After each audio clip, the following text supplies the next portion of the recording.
मैं महाभारत से जो इनकी एक मशहूर धार्मिक पुस्तक है और इसी तरह से एक मशहूर कहानी भी है जिस कहानी को टीवी पर मुख्तलिफ़ अंदाज से बना बना करके दिखाया जाता है। तो उसी किताब से महाभारत ही से मैं वीडियो बनाना शुरू कर रहा हूँ और लोगों को दिखाता हूँ कि महाभारत में क्या क्या लिखा हुआ है। इनके यहाँ आजकल बहुत सारे सूअरों के बच्चों को एक जगह जमा करके और दिखाया जाता है, बताया जाता है कि ये काम सूअरों का होता है कि वो उसके बहुत सारे बच्चे होते हैं और वो इशारा किसी और जानिब करते हैं। तो आज मैं आप दिखाऊंगा कि अगर ये लोग इस तरह से और आप भी दिखाएं, अगर कोई इस तरह की बात, इस तरह की वीडियो, इस तरह की तस्वीर अगर दिखाए या इस तरह का चर्चा करें तो आप महाभारत का पहला अध्याय दिखा दें और कहें कि अगर ये तुम इस तरह से बोलते हो कि ये सारे बच्चे जो हैं, इस तरह से ढेर सारे बच्चों का होना सूअरों का काम है, तो तुम बताओ कि तुम किसकी औलाद हो। इसका जवाब उसको महाभारत के पहले अध्याय से आप दे सकते हैं। देखिए महाभारत है, महाभारत का पहला ही अध्याय है और पहले अध्याय का मंत्र है 44। अब देखिए महाभारत ये पुस्तक है, कोई ये नहीं है, ये पूरी किताब है। तो मैं 44 बोला था तो 44 के पास जा रहा हूँ। यहाँ देखें, उससे पहले मैं 43 को पढ़ देता हूँ, फिर 44 के पास आऊँगा तो बात थोड़ी साफ हो जाएगी।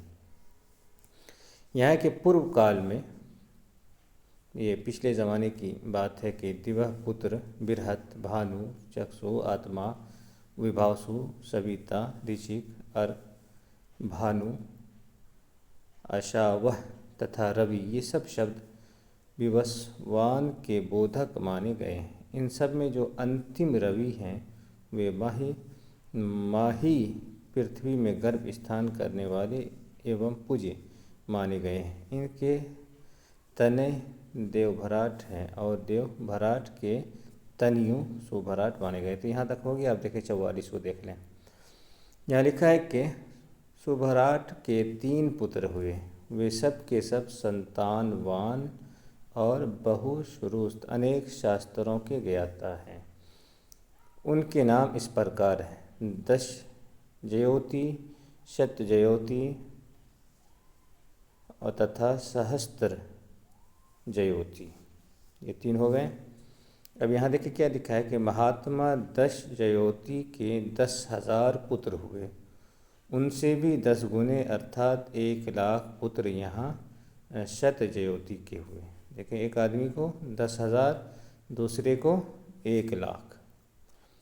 आगे देखें, फिर इनसे भी 10 गुने अर्थात 10,00,000 पुत्र सहस्त्र जयोति के हुए। एक एक आदमी को, किसी को 10,000 तो किसी को 1,00,000 तो किसी को 10,00,000 बच्चे हो रहे हैं। आप समझ लें।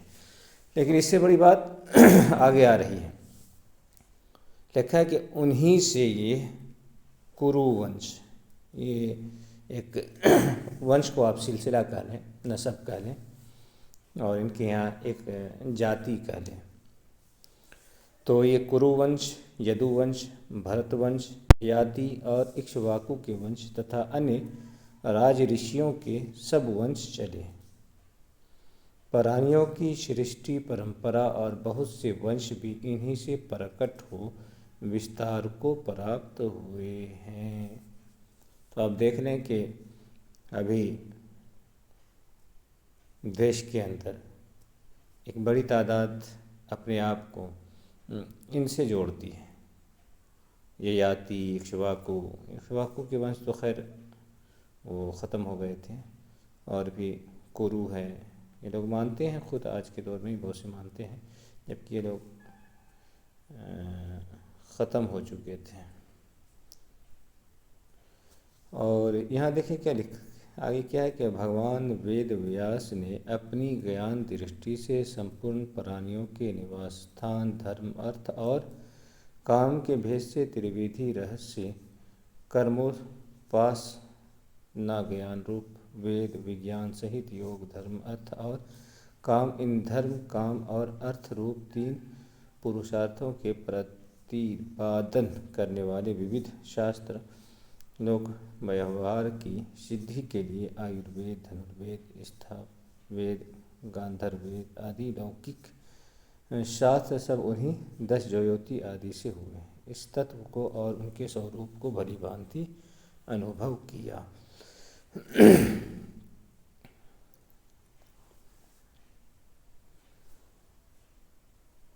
तो अब देखें, ये जो महाभारत है इसके अंदर जो भी लोगों की कहानियाँ, जितने भी लोगों की कहानियाँ आएंगी, चाहे वो यदु हो, कुरु हो, ययाति हो, और भी जितने वंश का तस्करा आवेगा सब इन्हीं तीन में से है, जिनकी हज़ारों लाखों औलादें हुई थी। तो यही बात आगे चल रही है। तो जो लोग इस तरह की बातें बोलते हैं तो उनको आप ये चीज़ दिखा सकते हैं कि देखो, महाभारत के पहले अध्याय के अंदर ही ये बात लिखी हुई है कि एक आदमी को 1000, 1,00,000 और 10 लाख बच्चे हो रहे हैं। और आज के दौर के अंदर बहुत सारे हिंदू ऐसे हैं जो अपने आप को किसी न किसी वंश की तरफ जोड़ते हैं।